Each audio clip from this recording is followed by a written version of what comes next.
One thing that's close to my heart is the written word, whether it's a song, a verse, a piece of poetry, some scribbles on a piece of paper, if it's meant to be sung out loud, quietly read and contemplated, or if it's a piece of factual information that complements your own studies and further reading.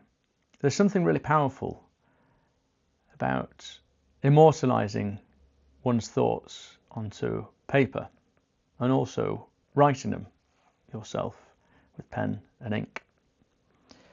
When considering this, I was thinking about time as well.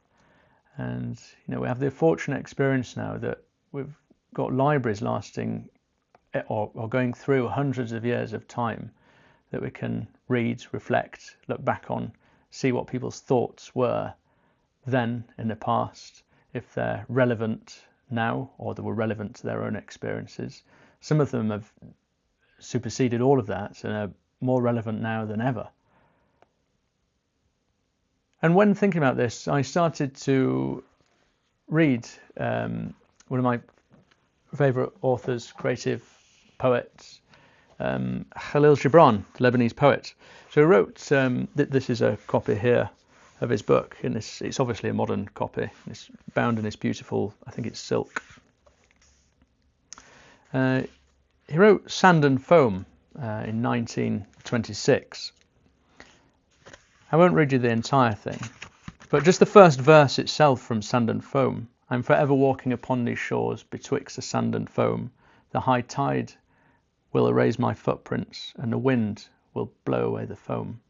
But the sea and the shore shall remain forever.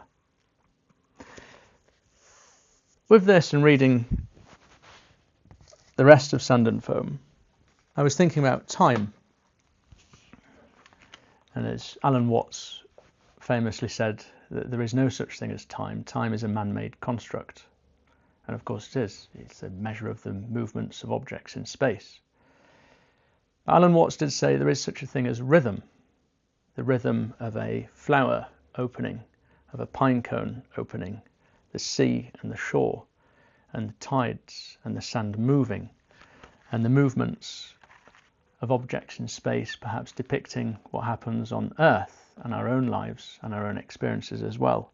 And in the Sand and Foam, the sand very much depicts the physical, but it also depicts the solid and the tangible and how it's moved by unseen forces. The wind, for example, on a sand dune, we can't see the wind, but we can see the effects of this.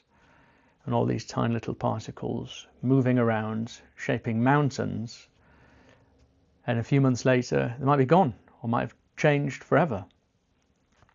And again, the sand representing the physical and the tangible, and how it can be moved and changed and erased forever.